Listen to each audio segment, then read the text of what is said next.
the guys with tattoos and shaved heads. It was military guys with helmets and AK-47s and radios and bulletproof vests. They used to import them to Mexico to do violence. I was going around covering these different crime scenes. House they went into, fired 320 bullets, grenade, stormed in the house, kidnapped 3 people, and killed a 19-year-old girl.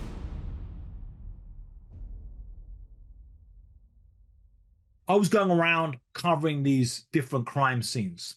On Sunday, I was up 6:40 a.m., first call, a house they went into, fired 320 bullets, grenade, stormed in the house, kidnapped 3 people, and killed a 19-year-old girl, shot her dead, her body was in the shower.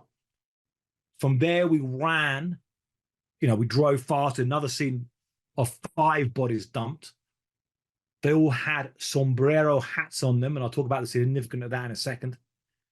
They were all decorated and lined there with 5 bodies with these sombrero hats.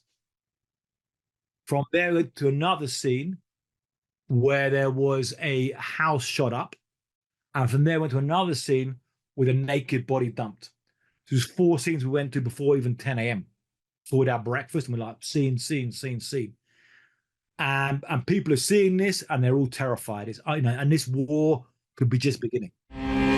We cut through the partisan talking points. We're not interested in perpetuating fear. We're interested in seeking truth, hearing what's really going on America's borderland.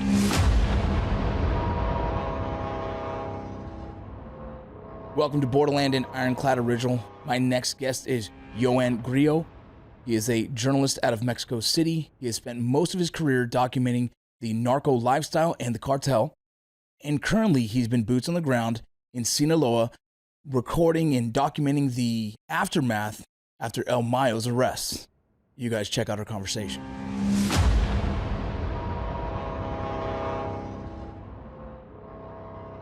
Well, it is a pleasure to have you here on the show today. We try and bring experts in the area of the border crisis and what kind of stems from that as well. This was like a last minute, like we heard that we were able to get you locked in, like let's do it. And so we've been trying to do our research as much as we can to hopefully give you the best interview possible. If you wouldn't mind, for the audience, would you give a brief bio of your background? Yeah, sure thing. So yeah, I'm originally from the UK, near a city called Brighton, which I say is the kind of Acapulco of England. It's got a beach and a lot of nightclubs. I arrived in Mexico in the year 2000 and started working as a journalist in 2001. Planned to be here for a couple of years. And then, one thing led to another, and I've been here for 23 years. I really started from pretty early on covering the drug issue, being interested in kind of some of the, these narcos, what are these people and stuff. And I'd originally kind of thought, I originally had more of an idea of wanting to kind of run around with guerrillas fighting military dictatorships, kind of like I'd seen the movie Salvador back in the 1980s, that first Oliver Stone movie. And I kind of liked the James Woods character there, who was kind of running around photographing with the guerrillas, fighting the dictatorship, fighting the army. I had a kind of fantasy idea about that, but I arrived in Mexico, realized that was kind of more last century. The whole Che Guevara stuff was kind of gone, and now we're in a new day. But I became very interested in this idea of these, drug cartels. Who are these guys? How come these guys are supposedly worth $1 billion and then no one knows where they are? And they're escaping the DA and the Mexican army, and there's songs about them. So I started covering that. I used to work for the Houston Chronicle. Big shout out to all the Houston people from Houston, Texas. And working for the Houston Chronicle from 2004 to 5, I began covering what really is the current cartel conflict in Mexico at the very beginning.